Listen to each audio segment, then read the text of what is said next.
बिहार विधानसभा चुनाव 2025 को एआईएमआईएम बहुत ही रोचक बनाने जा रही है, क्योंकि असदुद्दीन ओवैसी को चंद्रशेखर आज़ाद रावण का साथ मिलने जा रहा है। जी हां, पटना के सियासी गलियारों में कुछ इसी तरह की चर्चाएं हो रही हैं। दावा किया जा रहा है कि एआईएमआईएम और आज़ाद समाज पार्टी का गठबंधन अब लगभग तय है।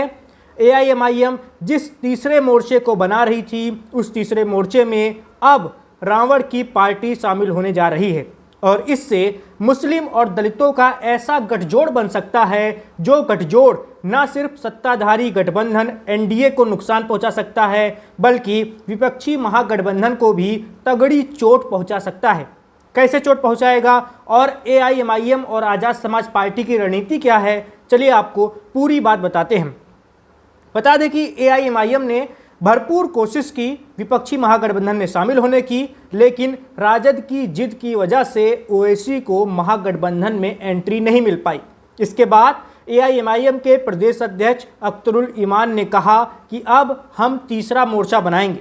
यानी पिछली बार जैसे लड़ाई हुई थी, एआईएमआईएम ने तीसरा मोर्चा बनाया था, ठीक वैसे ही अब एक नया गठबंधन बनेगा तीसरे मोर्चे के रूप में, और इस गठबंधन का नेतृत्व करेगी एआईएमआईएम और इस गठबंधन में अब शामिल होने जा रही है आज़ाद समाज पार्टी। आज़ाद समाज पार्टी जिसका अभी आधार सिर्फ यूपी में ही है। यूपी की नगीना लोकसभा सीट से आज़ाद समाज पार्टी के मुखिया चंद्रशेखर आज़ाद रावण सांसद हैं और लोकसभा सांसद उनके साथी असदुद्दीन ओवैसी भी हैं हैदराबाद से, और इन्हीं दोनों सांसदों की पार्टियां अब बिहार में धमाल मचाने को तैयार हैं। कहा जा रहा है कि एआईएमआईएम का जो आधार है, जैसे पिछली बार एआईएमआईएम ने 5 सीटें जीतकर अपनी ताकत दिखा दी थी, खुद को साबित कर लिया है, और एआईएमआईएम के आधार को अगर समर्थन मिल जाएगा आज़ाद समाज पार्टी का, तो इससे एक ऐसा मजबूत गठबंधन बन सकता है जिस गठबंधन को ठीक ठाक वोट मिल सकते हैं और ठीक ठाक सीटें भी मिल सकती हैं। और ये गठबंधन ज़्यादा प्रभावशाली दिख सकता है ना सिर्फ सीमांचल में, बल्कि सीमांचल के बाहर भी, मिथिलांचल में भी दिख सकता है, मगध के एरिया में भी ये गठबंधन प्रभावशाली दिख सकता है, क्योंकि मुस्लिम और दलितों का गठजोड़ एक इससे बन जाएगा, खासकर युवाओं का गठजोड़। युवा जो दलित समुदाय से आते हैं, युवा जो मुस्लिम समुदाय से आते हैं।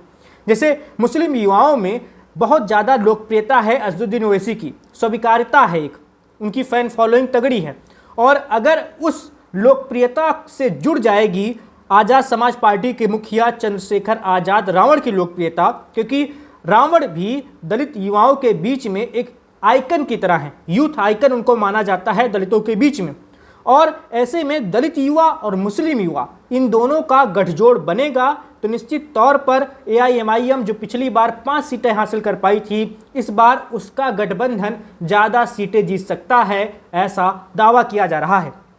बता दें कि पिछली बार जो तीसरा मोर्चा बना था उसमें कई सारी पार्टियां शामिल थीं, जैसे उपेंद्र कुशवाहा भी शामिल थे, उनकी भी पार्टी थी, ऐसे ही कई सारी पार्टियां शामिल थीं। ओम प्रकाश राजभर की पार्टी शामिल थी जो यूपी वाले हैं, लेकिन इस बार गठबंधन का स्वरूप बदल रहा है। इस बार तीसरे मोर्चे में आज़ाद समाज पार्टी की एंट्री हो रही है, और आज़ाद समाज पार्टी अगर ठीक ठाक वोट हासिल कर ले गई, खासकर बिहार में जो दलित आबादी है उनके बीच में अगर वो समर्थन हासिल कर पाई, तो इसका फायदा एआईएमआईएम को निश्चित तौर पर होगा, और पिछली बार जो उसकी संख्या 5 तक पहुंची थी, इस बार वो संख्या 5 से बढ़ भी सकती है। सीमांचल में पिछली बार पूरा फोकस था एआईएमआईएम का। कुल 20 सीटों पर एआईएमआईएम ने पिछली बार चुनाव लड़ा था, जिसमें से 5 सीटों पर जीत हासिल की थी और बहुत सारी सीटों पर अच्छे वोट हासिल किए थे। इस बार भी सीमांचल की जो 24 सीटें हैं, उन 24 सीटों पर फोकस रहेगा असदुद्दीन ओवैसी का, एआईएमआईएम का, अख्तरुल ईमान का, लेकिन सीमांचल से बाहर निकलने की भी कोशिश हो रही है। इस बार एआईएमआईएम की कोशिश है कि सीमांचल के बाहर भी चुनाव लड़ा जाए, मिथिलांचल में भी लोगों को जोड़ा जा रहा है और गैर मुस्लिम लोगों को भी जोड़ा जा रहा है। बहुत सारे ऐसे लोग जुड़ रहे हैं एआईएमआईएम के साथ, ब्लॉक स्तर पे, तहसील स्तर पे बहुत सारे लोगों को पद दिया जा रहा है एआईएमआईएम में, जो मुस्लिम नहीं है, जो हिंदू समुदाय से आते हैं, दलित समुदाय से आते हैं, उनको भी पद दिया जा रहा है एआईएमआईएम में। और इसी कड़ी में अगर चंद्रशेखर आज़ाद के साथ गठबंधन होता है, जो कि संभावना दिख रही है कि लगभग गठबंधन होने जा रहा है, और अगर ये गठबंधन एक स्वरूप लेता है, इसके साथ 2-3 छोटी छोटी पार्टियां और जुड़ जाती हैं जिनका कुछ पॉकेट्स में जिनका ठीक ठाक असर होता है, अगर वो असर भी जुड़ जाएगा इस गठबंधन के साथ, तो मुस्लिमों का, दलितों का और छोटे छोटे और 2-3 दलों का एक गठजोड़ ऐसा बनेगा जो गठजोड़ ठीक ठाक असर दिखा सकता है, 10 से ज़्यादा सीटों पर असर दिखा सकता है और कामयाबी भी हासिल कर सकता है। ऐसा सियासी गलियारों में दावा किया जा रहा है। बता दें कि गठबंधन का स्वरूप जो अभी है बिहार में, उसमें 2 प्रमुख गठबंधन हैं, जो 2 बड़े गठबंधन हैं। एक और एनडीए है जो सत्ताधारी गठबंधन है बिहार का, केंद्र में भी सत्ताधारी है, बिहार में भी सत्ताधारी है। इस एनडीए गठबंधन में बीजेपी है जो भी विधानसभा के लिहाज से सबसे बड़ी पार्टी है। एनडीए में बीजेपी के साथ ही जेडीयू है जिसके मुख्यमंत्री हैं नीतीश कुमार। इसके अलावा एलजेपी रामविलास है, ये चिराग पासवान की पार्टी है। इसके अलावा उपेंद्र कुशवाहा की राष्ट्रीय लोक मंच है। इसके अलावा जीतन राम मांझी की हिंदुस्तान अवाम मोर्चा है। तो ऐसे ये स्वरूप है एनडीए गठबंधन का बिहार में। और जो विपक्षी महागठबंधन है जिसको राष्ट्रीय स्तर पर हम इंडिया गठबंधन भी कहते हैं, उसका स्वरूप क्या है? उसमें राष्ट्रीय जनता दल यानी राजद सबसे बड़ी पार्टी है, फिर कांग्रेस है, फिर वाम दल है। वाम दलों में मैं सीपीआई-एमएल, सीपीआई, सीपीआईएम तीनों को शामिल कर रहा हूं। और इसके अलावा मुकेश सहनी की विकासशील इंसान पार्टी है, पशुपत पारस वाली लोजपा भी है, और इसके अलावा 1-2 और नेता हैं।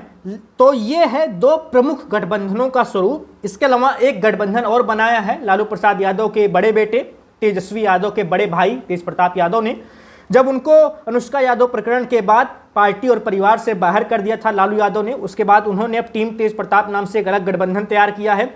इस गठबंधन के तले उनके साथ 2-3 छोटे छोटे दल आए हैं। कहा जा रहा है कि उनकी संख्या 5 से ज़्यादा है इन दलों की, लेकिन वो दल ऐसे हैं कि जिनका नाम भी शायद ही बिहार में किसी को पता होगा। बहुत ही छोटे दल हैं, गुमनाम से दल हैं जिनका शायद जनाधार हो ही ना। तो उनका गठबंधन है तेज प्रताप यादव का, जिसका असर होगा इस चुनाव में, इसकी उम्मीद बहुत कम नजर आ रही है। हालांकि कुछ सीटों पर 5-10 हज़ार वोट मिल सकता है, ऐसा दावा किया जा रहा है। लेकिन 2 प्रमुख गठबंधनों यानी एनडीए और विपक्षी महागठबंधन इंडिया, उसके अलावा तीसरा मोर्चा जो बन रहा है जिसमें असदुद्दीन ओवैसी और चंद्रशेखर आजाद रावण हाथ मिला सकते हैं, ये मोर्चा दमदार साबित हो सकता है। 2 प्रमुख गठबंधनों के बीच में ये भी मजबूत गठबंधन हो सकता है और ये भी लड़ाई को दिलचस्प बना सकता है बिहार में। अच्छा, एक और प्लेयर की एंट्री हुई है जनसुराज की। जनसुराज सोशल मीडिया पर कितना ज़्यादा उसका प्रचार दिख रहा है, आप सब तक भी जनसुराज की वीडियोस पहुंची होंगी। जनसुराज की टीम सोशल मीडिया पर बहुत मजबूत दिखाई पड़ रही है। जमीनी स्तर पर भी जनसुराज के द्वारा बहुत मेहनत की जा रही है। प्रशांत किशोर लगातार पदयात्रा कर रहे हैं, खूब सारी रैलियां कर रहे हैं और लोगों के बीच में जा रहे हैं, छोटी छोटी जनसभाएं कर रहे हैं। तो प्रशांत किशोर और उनकी जनसुराज पार्टी का भी असर ठीक ठाक देखने को मिल सकता है। हालांकि वोट मिल सकते हैं 10% या उससे ज़्यादा भी वोट मिल सकते हैं, ऐसा बहुत सारे पोल्स और सर्वे दावा कर रहे हैं। लेकिन ये वोट सीटों में कितना तब्दील होंगे, इसकी अभी बहुत ज़्यादा सटीक कोई आकलन नहीं कर पा रहा है, इसका सटीक आकलन नहीं कर पा रहा, इसकी कोई सटीक भविष्यवाणी नहीं कर पा रहा है। दावे हो रहे हैं प्रशांत किशोर की खुद के दावों की माने तो प्रशांत किशोर का कहना है या तो अर्श पर रहेंगे या फर्श पर रहेंगे, यानी या तो भारी बहुमत मिलेगा या फिर 10 से कम सीटें ही मिलेंगी। तो प्रशांत किशोर का ऐसा दावा है। तो कुल मिलाकर बिहार की लड़ाई इस बार बहुत ज़्यादा दिलचस्प होने जा रही है। बहुत सारे प्लेयर्स हैं, मैंने आपको नाम गिना दिए। इंडिया गठबंधन है जो विपक्ष का महागठबंधन है, फिर सत्ताधारी एनडीए गठबंधन है। इसके अलावा प्रशांत किशोर का अपना जनसुराज वाली पार्टी है, उसका अपना एक प्रभाव दिख रहा है इस वक्त। इसके अलावा तीसरा मोर्चा बनाया जा रहा है असदुद्दीन ओवैसी के द्वारा, एआईएमआईएम के द्वारा। इसके अलावा तेज प्रताप अलग से दावेदारी कर रहे हैं। उसके अलावा छोटे दलों की माने तो प्लूरल्स पार्टी है, पुष्पम प्रिया चौधरी की पिछली बार भी चुनाव लड़ी थी। हालांकि उनका कितना आधार होगा, जनाधार होगा, इसकी बहुत ज़्यादा संभावना नहीं है। लेकिन दावेदार तो बहुत सारे हैं। लड़ाई भी दिलचस्प होने जा रही है बिहार की इस बार। देखना होगा किसके हिस्से में कितनी सीटें आती हैं, कौन कितना कमाल दिखा पाता है।